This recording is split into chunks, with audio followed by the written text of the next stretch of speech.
Hello everyone, I do believe we are streaming live on TTG's Facebook page. It's senior reporter Tom Parry here, and welcome to the latest in our TTG face-to-face interviews. The couple beside me need little introduction, and I'm sure many of you know them and know their business as well, but this afternoon I'm delighted to be joined by Phil and Paula Nuttall, owners of the Travel Village Group. Phil and Paula, how are you doing today? Very well, thank you. Hanging in there, Tom.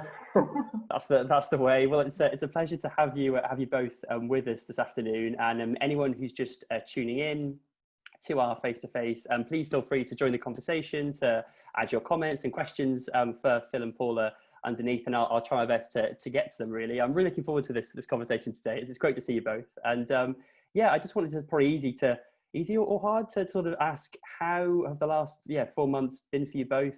Can you sum it up in a word, a phrase? We could probably spend the next hour probably talking about it, but how has it been for you both professionally and personally? Chaos is a good word, which is one word. Challenging. Yep. And yeah, just how has it been really? I know that you're incredibly hands-on parts of the business and bosses. You really don't sit back, you really get there and help staff out and speak to customers. How has that been on you both, and how has sort of the strains and stresses been on the team? It's been incredibly chaotic and challenging time. Yeah. Well, for my side of the business, which is the Holiday Village, is really all about our team, because they have been amazing. So, I mean, the first challenge we had, like many other businesses, was to make sure everybody could work from home and work from home quickly. So it was actually, Phil was driving around the whole of Blackpool, buying laptops and things and getting everybody set up, and making sure all the phones work and things. So, and then you sort of go through one challenge and then you've got another one as well. But yeah, the team have been amazing, and we've been there. They've been working till 9, 10 o'clock at night, 7 days a week. Phone lines have been kept open, so can't ask any more of the team really, and they've really got us through it, to be honest. It's a similar story, I think, from my side. We've had to restructure. I think when this kicked off in February, we started to get the feeling that things were going to go badly wrong. And we started making provisions then and stocking up with laptops actually.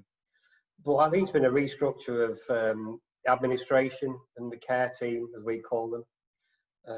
Both sides of our business have done that. Paula's done it very successfully, and we're going to be copying her model.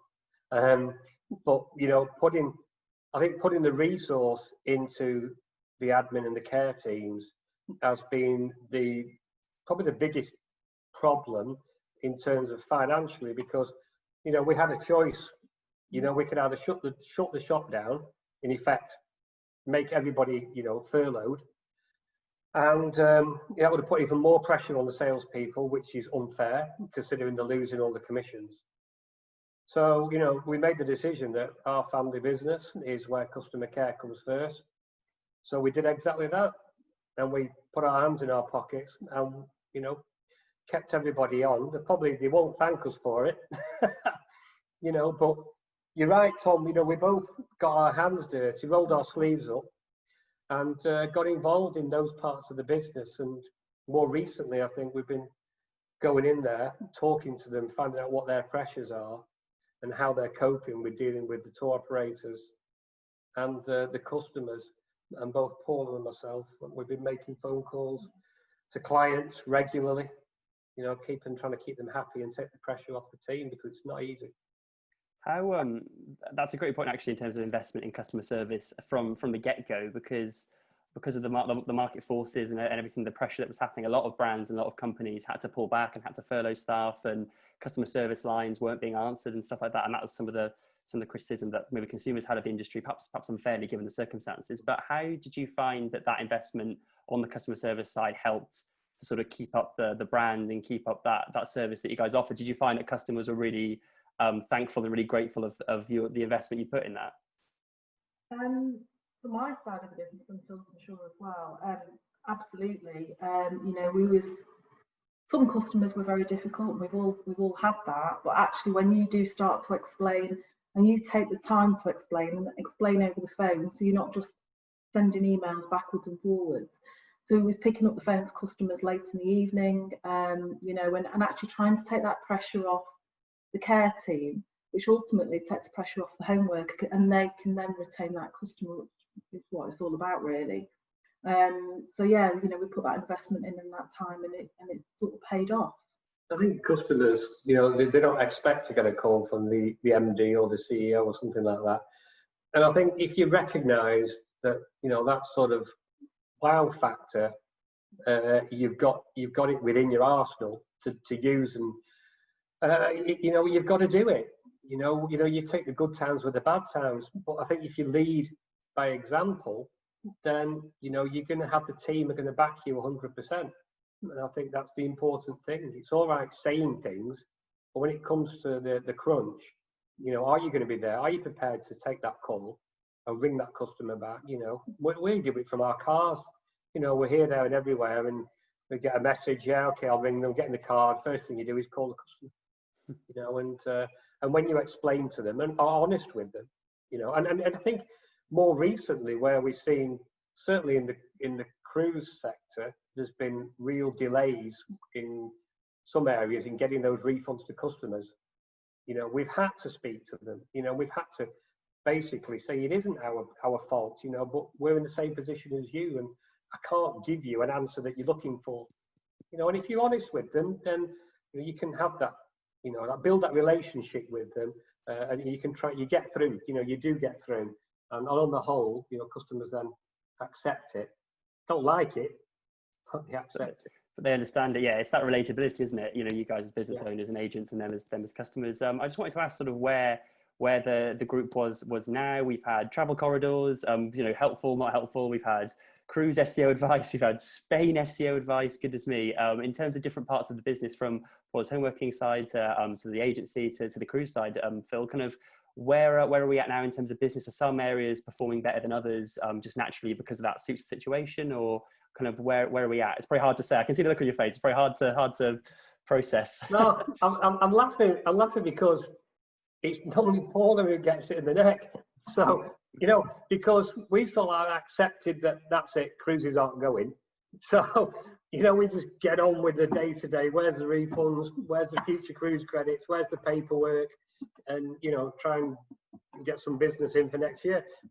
But, you know, Paula's the one who'll ring me up, or I'll come home and then she'll be stood there. You're not going to believe what's happened, you know, and they've changed this, they've changed that, and these customers are booking now for the 4th time. So from a husband point of view, it's hard for me sometimes to sit and see Paula have to carry that burden, and, you know, then make sure all the home workers are okay, the guys, and make sure the care team have got all the information they need.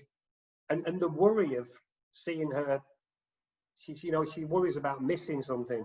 You know, what if I've missed this, or what if I've missed that, and the customer turns up at the airport and the flight's gone, you know, or the hotel's not there tomorrow, it's been, you know. So I have to, you know, that's where, you know, we look after each other, but it is tough, you know, and best made plans all of a sudden go pear-shaped. Yeah. The recent advice that came through, as we all know, a week last Saturday, it was at 9 o'clock in the evening, we had a couple of friends around and was cooking dinner for them, and it just all went pear-shaped, and we had to start running reports, and then we'd start ringing customers saying, please don't go to the airport tomorrow because that holiday is not going. A couple of the tour operators friends were brilliant. They were picking the phone up to say, no, tell them not to go, and all this sort of thing. So you know, that was going on till late Saturday evening and into very, very early on Sunday morning as well. But that, you know, that's what we do. We're trying to not shield, but try and make sure that if the home workers aren't there or the salespeople aren't there, then at least we're picking the phone up to those customers and they're not having to go to the airport because they're not going on holiday, ultimately. Yeah, does there still feel to be a lot of uncertainty out there, Paula? I know that, we've got these corridors, we've got some places you can go, you know, advice is changing all the time. What's it kind of like? Is it a case of just dropping things at the you know, the side of the hat to do it? Yeah, I think there's pressures everywhere, and, you know, I think it's very easy for us all to sit and criticise maybe a tour operator, or, you know, we haven't got this information. But logistic-wise, for a tour operator, can you imagine having to get your team in resort, get them in hotels, accommodation, and then it's all pulled on the last minute? So I think, to be honest, I think it's been done as well as it possibly can be. The challenge is making sure we're up to date with the information, making sure the customers know, making sure they've got the right entry requirements, and also coming back into the UK as well. So we're trying to give them as much information at the ticket stage, and also if things are changing without having to revisit and go back to the customer center, just to make sure you are aware. So we've got about 3 or 4 different checks before we get to an airport, and I don't think you can do any more than that really. If something's missed, it's missed, but it's not intentionally. You know, we're trying to deal with things that are changing every day. And Phil, on the cruise side of things, I know we sort of mentioned it at the start, the SEO advice there. Kind of what kind of impact has that had to Ocean? I know River, you've got with the River brand as well. Things start to be seen to be going again there. Kind of what are your sort of kind of predictions of when things might fully get greenlit? I suppose it's difficult to know, isn't it? Very difficult. Yeah, I think. Well, let's talk about River first of all, because I think that's pretty much, you know, well, where we are, and I know that they're desperate to try and get something going. If not, River doesn't really start the season until March or April. So I think, you know, without jumping the gun, I'm very confident that we will have some form of vaccination to protect people.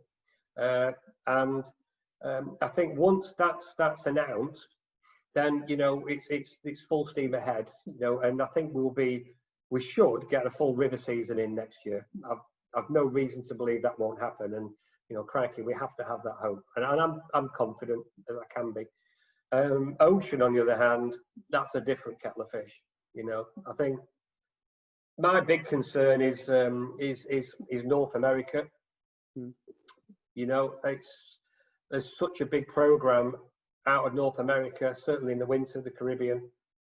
I think that also with, you know, the Americans, you know, if they're not traveling, you know, because of this, there's an impact, certainly, I think, Ocean in the Med. There's certainly an impact for River, but like I said, you know, there is next year the vaccination situation should ease that. But, you know, I'm a little bit fearful for Ocean for this year. You know, like I say, the sooner we can get 2022 into the market ex-UK, and we've got the cruise lines giving us their fleet distribution, so we know where the ships are and what ships they're going to be using. Yeah. Let's be honest, you know. So that's good, you know, and I think the investment that some cruise lines have shown in Southampton for 2021 is helpful, and I'm sure that we'll get a good yield for it. So, you know, that's where I am with the cruise market. Yeah. How do you feel? I know there's been news this week of Hurtigruten and a few other lines with cases on board their ships. Incredibly unfortunate. How do you feel about that? Is it just yet another hurdle to overcome? I suppose it's very difficult to. Yeah. Yeah. I don't know. What do you say? Nothing I'm going to say is going to make it any better. You know, inevitable problem, probably, you know, problematic, you know. So I don't know. Like I said, at the end of the day, we can do everything we possibly can do, but I think being realistic, you know, we need this vaccination that, you know, I think it will protect us for the journeys that we go on. And then who knows the longer term, what sort of protection it has, I don't know. But, you know, when we get that, then I think we'll be in a position to, you know, start enjoying ourselves and get cruising back on the map, you know. Yeah, let's hope so. It's all from ahead for that. And in terms of a question to both of you, really, how have you been supporting the team? Have you been able to get together with members of the team, but sort of socially distanced? Has there been a lot of Zoom calls? You've got a lot of sort of employees, and you're such a close knit team. It must be quite interesting to be, or not interesting, but quite be perhaps difficult, frustrating to be such very far away on computer screens and stuff. And for instance, perhaps Paula, how have you sort of been supporting the homework? Because you've got 60 under your sort of leadership. That's a business in itself, isn't it? Really, how have you been coping with that? Regular communication, really. We have something in place where we know who's called which home worker and when, and literally everybody gets a call every single week, and we spend the time talking to them, good times and bad, you know. Some people have personal things going on, and then it's a booking problem, or it's just a general, yeah, everything's fine. It's just that call to know that we're there. You know, and we can't do any more than that, really. But yeah, we've got a great team in place, and a real mix of talent within the team as well. We've got people who, you know, worked in home working businesses for about 20 years, and you know, and they've all got very different skills. So yeah, it has worked. We've had some meetings, we've had Quizzes. we've had we've had gatherings with some of the team. We've got together and had a blowout some nights. You know, we've been in the office, like I say, we've got social distancing in the office, and it's actually well partitioned, which is when we did the enhancements in the building, we built those partitions in, thankfully. So we've got people in there. But yeah, it's been important, you know, shoulders to cry on. We've been there for people, put our arms around people, you know. Financially, I think if people have got concerns, you know, I'm quite happy for us to say, you know, that we've helped them where we can, within reason, and put things in place to help everybody. And we'll continue to do that. So everything we've done and everything we are doing moving forward has been to make sure that everybody, A, has a job, and B, has a future, something to look forward to.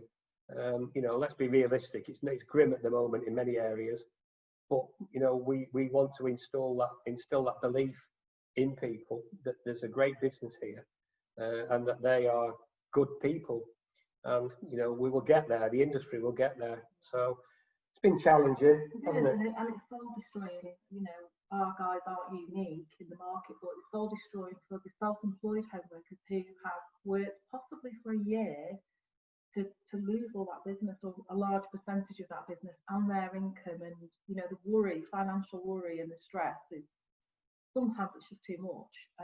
So you know, it's sort of listening to them, trying to help them, and yeah, just you know, and just be positive that things will get back to normality at some point, hopefully quite soon. Yeah, I mean, we and one of my operations, Heather, she's been with me since, well, we grew up together, school, everything else, and she's been brilliant. You know, we went in last week into our admin team and sat with one of the girls who looks after all the you know, the Carnival UK stuff, Pinot, Princess Cuno. And I sat down, and for the first time, I think I was saying this morning on a call, I think when I look back at this, my 37 years in travel and been in the shops before, I think I'll look back and remember that day when I sat down. I was speechless for about 15 minutes. I couldn't believe the amount of paperwork the burden they were carrying, you know.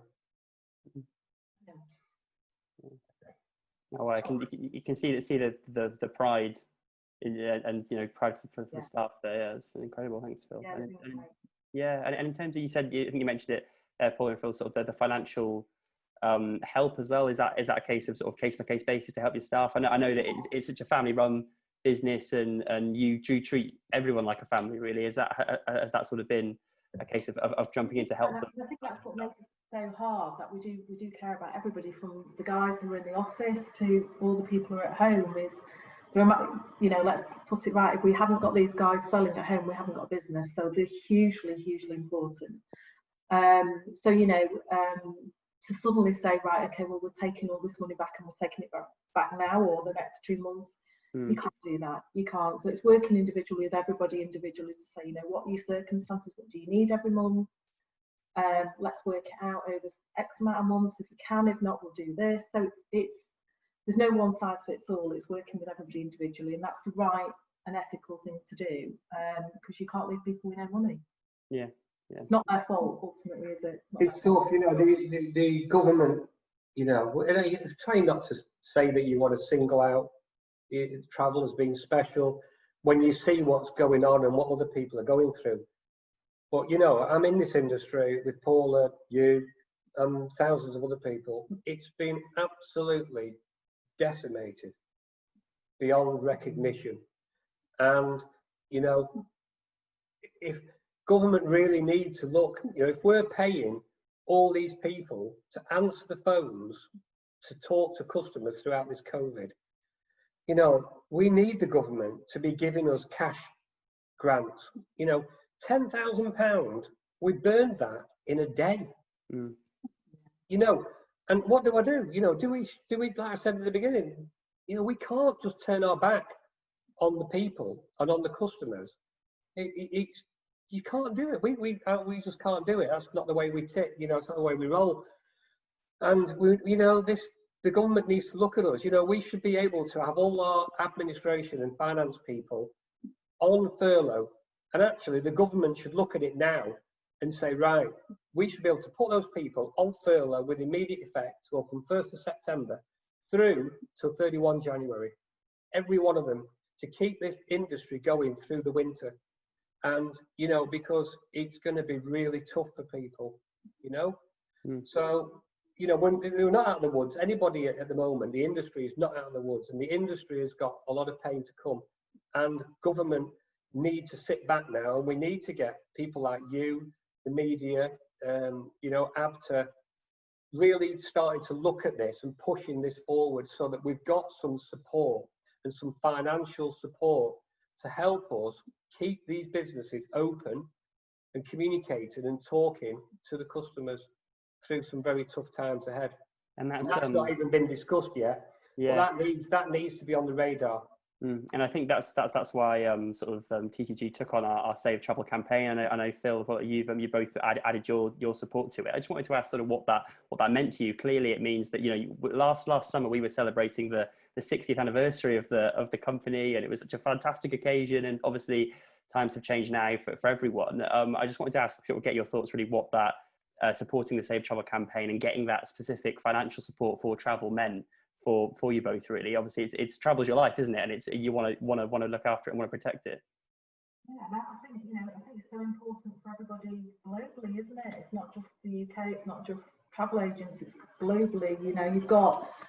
You know, I think about all the tourism now, as an example, in the Balearics. People who've got like the little shops, and people who are at the ports and they're waiting for the ships to come. I mean, you know, some of these countries haven't got furlough, and they haven't got the families can't survive. So I think globally, I think we're all responsible to try and, you know, work through this and get some answers. And, you know, I think for me, the UK government haven't handled it very well at all, and haven't given us enough clarity and timescale, and that has to change moving forward. We are stretched, the whole industry is stretched, and you know, you can only pull things out of a bag so often, and if you're having to do it every other day, something seems to be happening.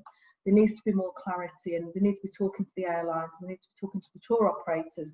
They should know before it goes out to the media, and presumably they don't. So that's a challenge for them as well. You know, I've started a campaign for a Minister for Outbound Tourism. Yeah. It beggars belief that we haven't got that, you know, and now our local MPs are now backing it, and even they're saying we should have, within our government, we need to have a minister, because that person, how can you measure this? You know, how can you move forward, you know, as an industry and as a government, how can you move forward through this and have a roadmap when you haven't got any, you can't measure it. If you've not got that minister who is then talking to transport and to the Foreign Office, etc. There's no way, because all those people are chipping in because they've got their own vested interest and made a right pig's ear of it. And this is why we're in the mess that we're in. So, you know, there should be a dedicated minister, and it wouldn't take a lot to do it. I think you said it. See each other as it is, let alone. I think you said it on your petition. You said that you were sick of people, you know, you're sick of getting major FCO updates from friends at all time of the day, or, you know, people ringing you up, and that's not the way it should be at all. It should come from the top down to the industry, and, you know, making them aware of that. Yeah. 100%. And it seems it's quite interesting. It seems like we're getting a great insight into your sort of home life for the two of you. You're such, you know, outspoken, great people. You can really put your points across. How has it been, you know, as a family and as a couple during this crisis? Do you ever get a chance to switch off? Has it just been constant business and constant focus? As you know, obviously your business is incredibly important, but do you ever get a chance to sort of look after your mental health, or I suppose the stresses and strains maybe? Or I think we all have meltdowns. I think anyone did not have a day where I've been like, oh, this is not telling the truth. You know, we have, but yeah, we're a good team really, and we've got good family behind us, and we've got Jess and Dan working within the business, and that helps. So we've got family within the business, and Susan and Caroline, and Yeah. so we've got a lot of family within the business and a lot, a great team, and that sort of gets us through. But I think home life is Paula's lad's home from university, Jake. So trying to get to sleep at night, 1 o'clock in the morning, he's like Tourette's, he's playing Call of Duty, you can imagine he's got his headphones on and we're trying to get to sleep, and then over there behind the hill, what the hell?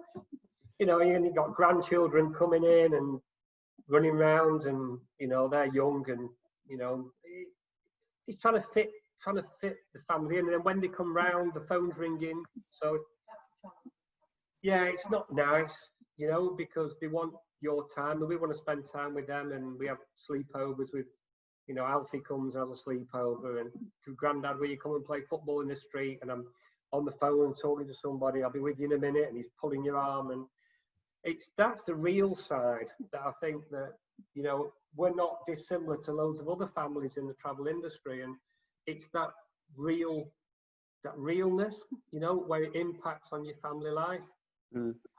So yeah, it's been really tough, no doubt about it. But I started playing golf again, and try and go out mostly in the evenings, but there's so much going on.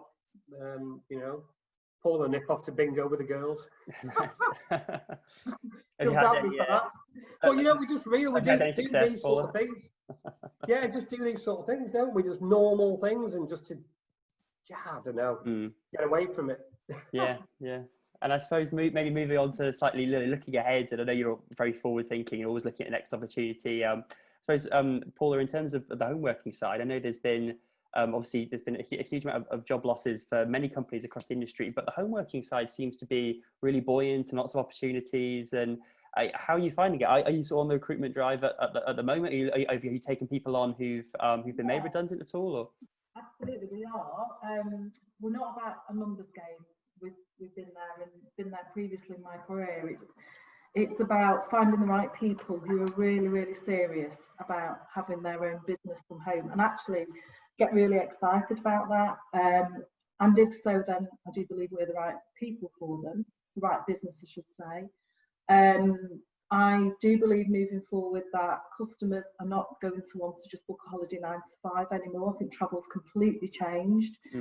They're going to want that flexibility of being able to speak to somebody in the evening, no phone queues, and actually know that somebody's there until they safely return home. I think that's going to be really, really crucial to a customer. And I think less people will be doing the DIY, where they're doing a flight here and accommodation, because they've been through possibly the Thomas Cook collapse, and then they've been through this.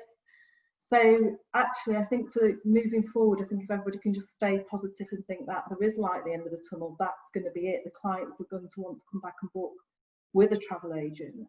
And I think going into home working now, there's never, ever a better opportunity. Never. So yeah, absolutely, we are recruiting, but we're not massively recruiting. It's about having the right people in our business. And has it mostly been people from inside the industry who've had other opportunities, finish for them, and then you're looking to? There's so much experience, isn't there? I suppose you don't want to let that experience and that talent go to waste, do you? No, absolutely. And these people, the people I've been speaking to, are really passionate about the travel industry. They absolutely love the customers. They love that customer service, finding the right holiday. And why not? Why not settle from home and do it for themselves and make a lot of money doing so as well in the future? Yeah, and Phil, there was some news announcement this morning about sort of resurrecting the Southampton cruise centres brand, getting that out there on its own with Richard, formerly of Cunard. Can you sort of talk us through that? That seems like an interesting and a positive thing to be investing in ocean cruise when, like you said, things aren't always too certain at the moment for it. Can you sort of talk us through that move? Yeah, Southampton Cruise Centre has always been sat there. It's sort of like my baby. And we've had it for about 10 years, just sat in the background, and it's okay. And I think that it's time for it to stretch its wings, and I don't think there's ever been a better time. I think, like I say, Southampton is going to be key for the UK cruise market the next 2 years. New to cruise is going to be tough, so existing cruisers are important. You know, it stands on the back of our family business and our customer service ethos, so that will be great. And I think that, you know, the cruise village needs to it needs that focus, and having two brands is always a challenge. When you've got one person trying to balance two brands, it doesn't work. You know, you've seen it, you know, with other brands. I think you look at the River, you look at Uniworld and Dubai, it never works. You need that focus, you know. And it's interesting also when you look at Emerald and Scenic.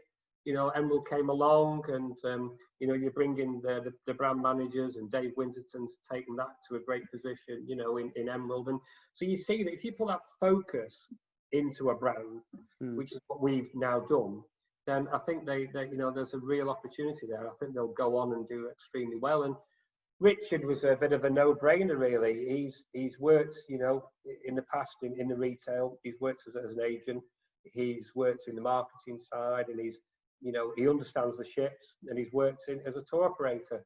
So, and not only that, he's a great guy, you know, and he's a family guy, and me and Paula immediately went, you know what, he's the man, you know, he'll just fit in with the family business and everything that we stand for. So, you know, we're both, it's a unanimous, we're really excited about having him in the business. So, and it's great for him. You know? Fantastic, yeah. And as you said, do you feel like when Ocean does begin again, it will be ex-UK, it will be closer to home cruising? That's sort of the trend, the customer trend, perhaps do you think we'll see? Yeah, absolutely. You know, fly cruises will, you know, like I said, they'll come back, they'll be strong, no doubt about it. But I just believe that ex-UK, you know, there is an opportunity here, and I think, you know, you've seen some good tonnage and some good new ships, and quite a diverse, more than ever now, you're going to get a diverse market out of Southampton. I think that, again, I use the word opportunity. In the cruise lines, you know, the luxury cruise lines will probably have more ships, or more sailing, shall I say, out of Southampton. So I think it's going to be a really interesting market, and it'll be interesting to see what they do for the 2022 season. You know, what opportunities are going to be out there. Fantastic. And is there any more sort of talent in the cruise industry? I know some lines and perhaps, you know, some companies have had to let people go, unfortunately. Do you see it as a bit of a great talent pool to maybe get from and bring more people into the business that way? Are you sort of on the hunt, I suppose, is what I'm asking for people to join, or? Yeah, we have got some more joining us who've been made redundant in the industry, and that's great. You know, we did line up, you know, job interviews and things before all the COVID. And then we made a decision that it would be wrong, unfortunately for them, but it'd be wrong to bring people in outside of the industry when there's so many people struggling and want jobs in the industry. We have to do our bit. And I think that I encourage everyone in the industry where you've got opportunities as bosses and business owners, you know, to go and try and bring those people into this industry, you know, because we will come back strong, you know, and there's some great people out there that have slipped the net, and we need to pick them up and give them an opportunity. So I encourage everybody. You're doing it, aren't you, in your business, Paul? Yeah, no, that's such a great thing. I think so many people watching, and so many people, you know, watching this after can agree with that. Yeah, and I just wanted to sort of to end on. I'm really enjoying this conversation. I'm having a great time. It's just lovely to catch up with you again. You've done well to get us both together.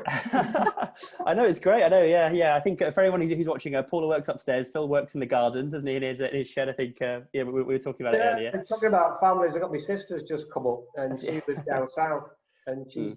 My mum and dad's next door, so she's coming over at 4 o'clock to say hello. So it'd be lovely to see them as well. So nice. Oh, brilliant! And I just wanted to sort of ask and get your sort of your hopes and perhaps your predictions on what you hope for the next 60 years of the Travel Village Group. Obviously, it's probably incredibly difficult to predict anything right now, but just in terms of what you sort of hope for, maybe in the next year, perhaps for things to happen, or perhaps Paula, or maybe Phil, you'd like to go first? I don't know. Well, we're growing our own. Yeah, we're going to have another grandchild. Yes. So Jess Mott's expecting, and she's due at the end of January. Yeah, which is very exciting. So we're looking forward to that. Yeah. And is that the fifth generation? Yeah. I think really for the business is really just to have the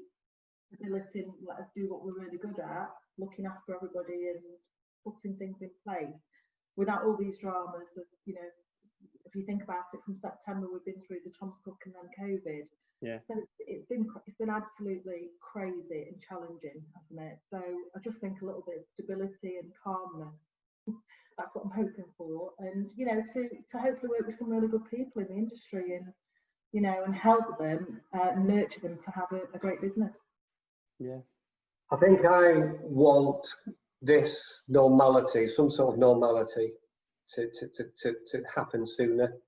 I want my team to have a break, and if I can wish for anything, I'd like them all to have a break and have a rest, charge the batteries up, spend some time with the families, and then come back strong. So for me, I can't wait to give them all some time off. Yeah. Oh wow, what a lovely way to end. And you can tell just in your voice and just seeing you both how much you matter and how much it cares to your clients and your staff even. So awesome. Well, thank you so much both for joining me, Paula and Phil, and thank you to everyone for watching. We've had loads of people watching, lots of interaction. So it's been fantastic. I think everyone's enjoyed listening to the Pride of Blackpool, the institution that is the Travel Village Group. So thanks very much for joining us. And yeah, take the next Agent Matters, the next face to face. Please join into those when we broadcast those again. But all the best, everyone. Thanks very much for joining us, and thanks to you both. Thank you. See you later.